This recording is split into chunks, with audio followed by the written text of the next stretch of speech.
Good afternoon, viewers. This is Nigeria News Center. If you are new to this program, you are new to this channel, kindly like, share, subscribe, and please do not forget to hit the notification bell. Let us quickly look at the response of P2B sequel to issue that has to do with Nigerian electoral system. We understand that the 2023 election has come and gone, but the issue that has to do with transparency is still living with us. We understand that during that 2023 election, Nigerians across the board questioned the rationale behind the umpire. I'm talking about Inec reneging on their initial promise to transmit the election results electronically.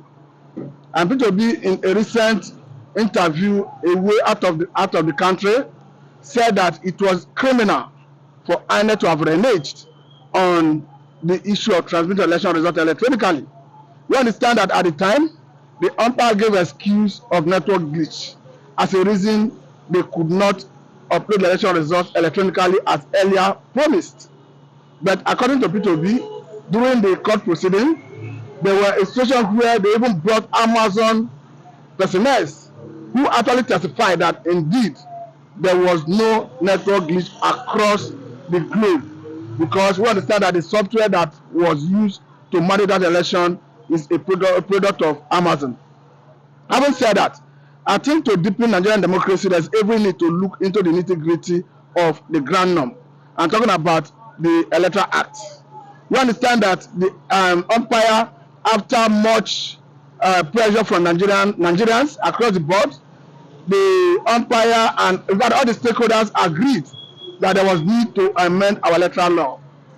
And the highlight of the amendment was when INEC was given the leverage, the opportunity, the liberty to determine how the mode of transmission of election results. We understand that the election has come and gone, but we are equally looking at 2027 election.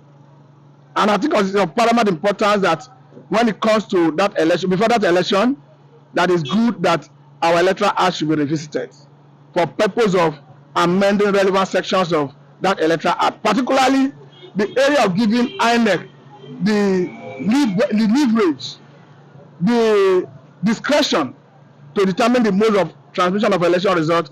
I'm of the view that that particular section should be amended such that let us have specifics. Let the Constitution, the Electoral Act compare INEC to transmit the election results electronically, so that INEC will not have the liberty to start picking and choosing quick mode of transmission.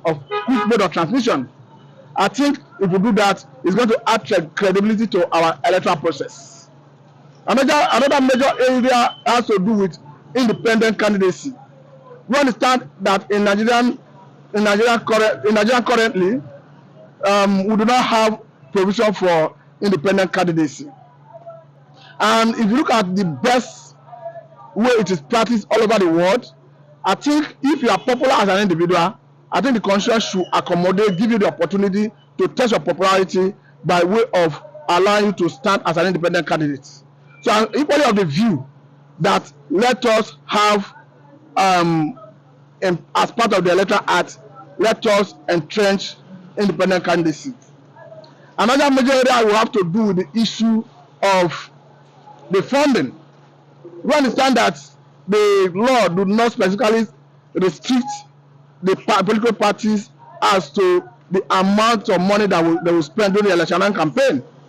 And we understand that there are some people who may be popular and may not have wherewithal. When I mean wherewithal, I'm talking about the financial muscle to run election. So in this regard, I think it's good if we should amend our Electoral Act in such a way that they reduce the amount of money that will be spent by respective political parties for their electoral campaign. Then let us equally look at the area of internal democracy in our various political parties. We are currently, as it stands in Nigeria, we understand that the two major leading political parties, I'm talking about PDP and APC, it is entrenched in their respective constitutions that if you are the governor of a state, you are the governor and the leader of that state. If you are the president, you are the president and the leader of the country. But I'm of the view that power, they say, corrupts, and absolute power corrupts absolutely. In this regard, I'm of the view that if we want to deepen our internal democracy, I think INEC should be empowered to look into the internal democracy of the political parties, so that if you are the governor of a state, you are the president, you should be answerable to your political party. We seldom see a governor or the president being answerable to his political party. So because it goes to show that once you are the governor or the president, you are above the party that sponsor you to contest for that election.